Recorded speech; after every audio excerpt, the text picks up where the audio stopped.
தாய், தந்தை, தங்கை என 3 பேரை கொலை செய்த பெண்ணும் அவரது காதலரும் கைது செய்யப்பட்டுள்ளனர். காதலனுடன் லிவிங் டுகெதர் வாழ்க்கை வாழ்ந்த பெண் பெற்றோரின் சொத்துக்களை அடைய நெஞ்சை பதற வைக்கும் செயல்களை செய்துள்ளார். பெங்களூருவில் கொலை செய்துவிட்டு புதுச்சேரியில் பதுங்கியவர்கள் போலீசில் சிக்கியது எப்படி? இந்த அழகான குடும்பம் தற்போது உயிரோடு இல்லை. வீட்டின் மூத்த மகளும் அவரது காதலனும் சேர்ந்து சொத்து மற்றும் பணத்திற்காக ஒரு குடும்பத்தையே அடித்திருக்கிறார்கள். பெங்களூருவில் கொலை செய்தவர்கள் புதுச்சேரியில் சிக்கி உள்ளனர். நடந்தது என்ன?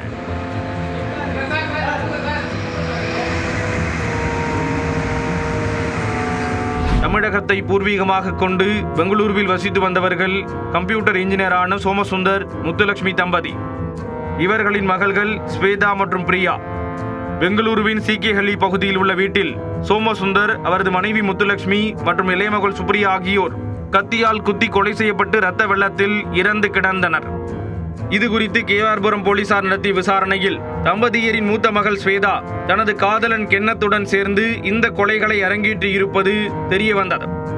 இதையடுத்து வழக்கு பதிவு செய்த போலீசார் ஸ்வேதா மற்றும் கென்னத் ஆகியோரை பல்வேறு இடங்களில் தேடி வந்தனர். இருவரையும் போலீசார் கைது செய்து நடத்திய விசாரணையில் நெஞ்சை உலுக்கும் அதிர்ச்சி தகவல்கள் வெளிவந்துள்ளன. கம்ப்யூட்டர் இன்ஜினியரான ஸ்வேதா பெங்களூருவில் பணியாற்றி வந்தபோது கென்னத் என்ற இளைஞரை காதலித்துள்ளார். இந்த காதல் விவகாரம் அவரது பெற்றோருக்கு தெரிய வந்த நிலையில் கென்னத் வேறு மதத்தைச் சேர்ந்தவர் என்பதால் அவர்கள் கடும் எதிர்ப்பு தெரிவித்திருக்கிறார்கள். இதையடுத்து 2 மாதங்களுக்கு முன்பு ஸ்வேதா தனது காதலன் கென்னத்துடன் ஒரு அடுக்குமாடி குடியிருப்பில் தனியாக வீடெடுத்து தங்கியுள்ளார். திருமணம் செய்யாமல் இருவரும் கணவன் மனைவி போல ஒன்றாக வாழ்ந்து வந்துள்ளனர். இதற்கு பெற்றோர் தொடர்ந்து எதிர்ப்பு தெரிவித்த போதிலும் ஸ்வேதா அதனை பொருட்படுத்தவில்லை. இதற்கிடையே தனது ஆடம்பர வாழ்க்கைக்கு பணம் தேவைப்பட்டதால் பெற்றோரின் கிரெடிட் கார்டுகளை பயன்படுத்தி 30 லட்சம் வரை கடன் வாங்கியுள்ளார் ஸ்வேதா.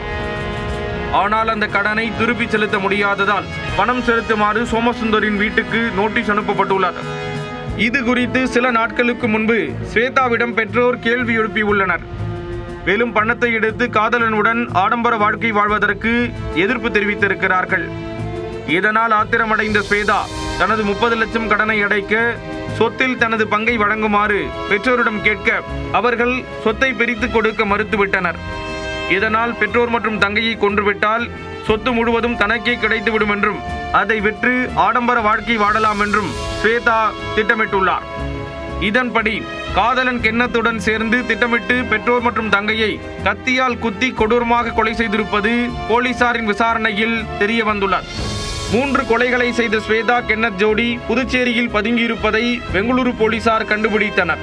கொலையாளிகளை பிடிக்க பெங்களூரு போலீசார் புதுச்சேரி போலீசாரின் உதவியை நாடியுள்ளனர். அதைத் தொடர்ந்து புதுச்சேரி போலீசார் நடத்திய தேடுதல் வேட்டையில் ஸ்வேதா சிக்கிய நிலையில் அவரை பிடித்து பெங்களூரு போலீசாரிடம் ஒப்படைத்திருக்கிறார்கள்.